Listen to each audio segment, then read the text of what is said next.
Aham. Oi, meus lindos, tudo bem? Adrize, Rímel, sempre. Queridos, olha só.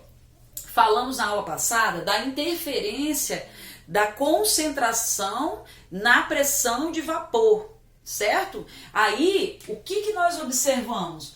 Quando eu tenho temperatura e pressão e eu tenho uma curva que vai mostrar com o aumento da temperatura,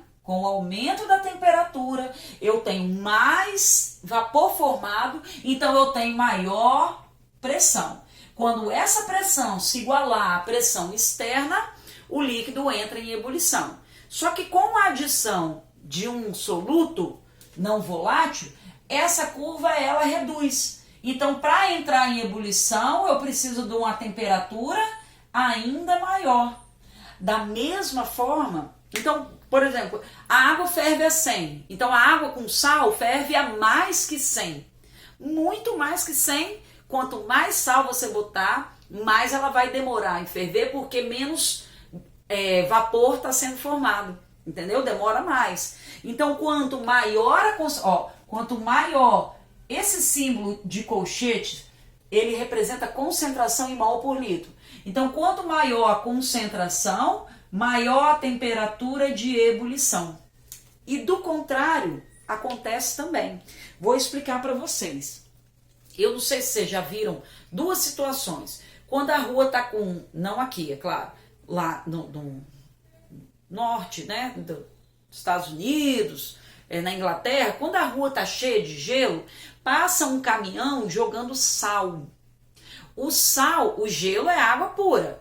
Então ela tem a temperatura de congelamento, 0 grau. Quando você joga sal, ela vai ferver a temperatura maior, mas ela vai congelar a temperatura menor.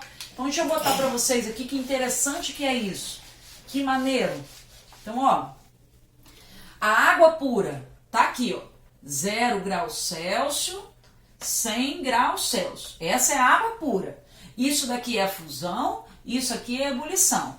Água com sal, ela vai aumentar a temperatura de ebulição dela. Então ela vai ferver, por exemplo, eu não tenho como te garantir 610 porque eu não sei quanto de sal eu coloquei. É um exemplo, tá bom?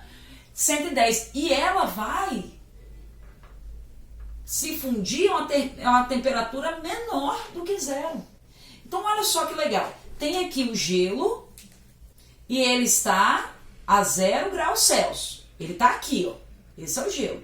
Se eu colocar sal, o que vai acontecer? Ele vai passar daqui para cá. Ele não vai diminuir a temperatura, tá? A temperatura dele é 0 e ponto final. O que vai passar? Característica de congelamento. Então, o que é fusão?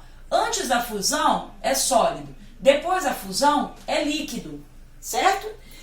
Quando eu joguei sal, ele está a 0. Só que a 0, ele é líquido. Então, o que ele... Entendeu a ideia? Ele está a 0. Gelo, sólido. Água pura, a 0 é sólido. Água com sal já é líquido, então ele vai querer derreter. Se eu coloco sal, 0 grau, ele não é mais sólido, ele é líquido, então ele vai derreter. Então o gelo começa a derreter, a neve derrete. E aí eu tenho uma facilidade de escoar aquela água e o trânsito dos automóveis flui melhor. E se eu pegar, olha que maneiro, e se eu pegar esse gelo, colocar sal nele e colocar uma latinha de Coca-Cola aqui do lado, o gelo não quer derreter? Para derreter ele não precisa de calor? De quem que ele vai roubar o calor? Da latinha. Então o gelo derrete e a latinha fica fria. É assim que muita gente, vendedor, faz. Coloca no isopor um monte de latinha de cerveja ou de refrigerante, joga o gelo por cima, só que o gelo é a 0 grau. Ele quer uma latinha mais gelada ainda. Então ele joga sal ou álcool. Quando ele joga sal ou álcool, o sal aumenta, diminui a pressão de vapor, ele vai querer uma temperatura de congelamento menor, não tem, então ele vai querer derreter. Quando ele derrete, ele pega o calor das latinhas e derrete. Sacou a ideia? Muito legal. Isso é o que. E por que usa sal e álcool? O sal é sólido, tá? Ele até derrete bem, mas se o gelo tá sólido também, como é que eles vão derreter? Então eles jogam álcool para ajudar o sal a dissolver naquela água formada, fica muito melhor. O álcool envolve melhor o gelo e gela muito mais rápido. Então quando você quiser gelar uma coisa mais rápido, coloca sal ou álcool na água, no gelo, né? Que aí ele vai diminuir a temperatura. O nome desse processo é crioscopia. Então eu tenho ebulioscopia, que é o aumento da temperatura de ebulição, e crioscopia, que é a diminuição da temperatura de congelamento. A faixa inicial era essa. A faixa final com adição de soluto, ela é expandida. Só você não esquecer disso. Quanto maior a quantidade de soluto, maior a temperatura de ebulição e menor de congelamento. Por isso que o dietileno glicol é adicionado no radiador para poder aumentar a temperatura e a água não ferver e em dias frios a água não congelar. Porque se o ambiente tiver a 0 grau, por exemplo na Rússia, a água do radiador congela, seu carro não vai funcionar. Só que pode estar 0 grau, se você tiver um soluto ali dentro, a 0 grau ela não congela, só vai congelar a menos 5,5, a menos 6, entendeu? Então por isso que se coloca esse produto no radiador. Aí o que acontece? A próxima função que a gente vai ver aí da propriedade coligativa, a próxima propriedade chama-se pressão osmótica. É muito tranquilo, desde que você lembre que quando você tempera a salada, o que acontece na salada quando você tempera?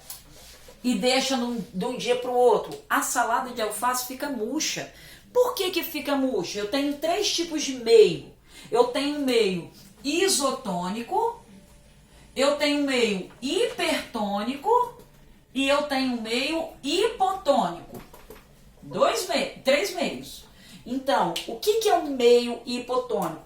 É quando a concentração, tá aqui uma célula, por exemplo, a concentração dela é igual ao ambiente externo.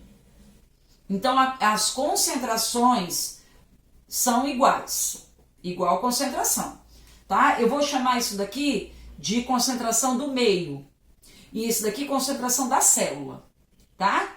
O que é um meio hipotônico?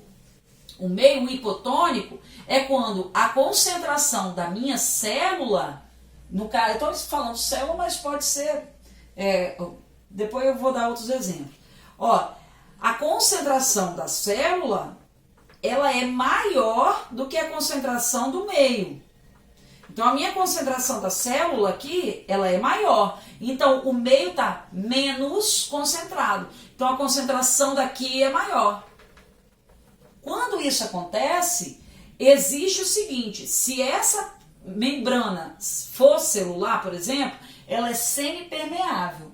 Como é que atua uma membrana semipermeável? Ela permite entrada e saída de solvente. Então, como aqui está muito concentrado, o solvente começa a entrar na célula para poder dissolver essa concentração alta. Então, a célula incha. Olha que doideira. Da mesma forma, se eu tiver um meio hipertônico, que é o caso da salada, a minha célula, a concentração da célula é menor que a concentração do meio. Então, o meio é mais concentrado. Se o meio for mais concentrado, o que vai acontecer? A água da célula vai querer passar para o meio. Então a célula murcha. Então quando você joga vinagre e sal, o meio está muito concentrado. Então ele perde a água para o meio. Da mesma forma, se você pegar uma célula, por exemplo, a gema de ovo, e colocar na água pura, no caso, ela vai inchar. Sacou a ideia? Então, ó, o meio isotônico, a célula não aumenta nem diminui de volume. O hipertônico, ela perde água, murcha. E o hipotônico, ela ganha água. Só é permitida em membrana semipermeável a entrada e saída de solvente. Essa parte, pressão osmótica, por isso que as pessoas falam assim, tá aprendendo por osmose. O que é aprender por osmose? É ter a entrada de conhecimento espontânea. A célula não faz nada, não há ganho nem perda de energia. Simplesmente a água entra, sacou? Isso envolve também conta. Não vou trabalhar com vocês conta somente no ano que vem. Que a formulazinha lembra PVNRT, só que é Pi de pressão osmótica, volume, número de mol, constante dos gases e temperatura, tá? Não vou trabalhar com isso não. Eu só quero a parte teórica, beleza? Vou indicar para vocês uns exercícios, quero que vocês façam e na semana que vem eu tiro as dúvidas de vocês. Semana que vem não, sexta-feira, nossa aula. Tá bom, queridos? Ó, beijo, amo vocês, tá bom? Tchauzinho.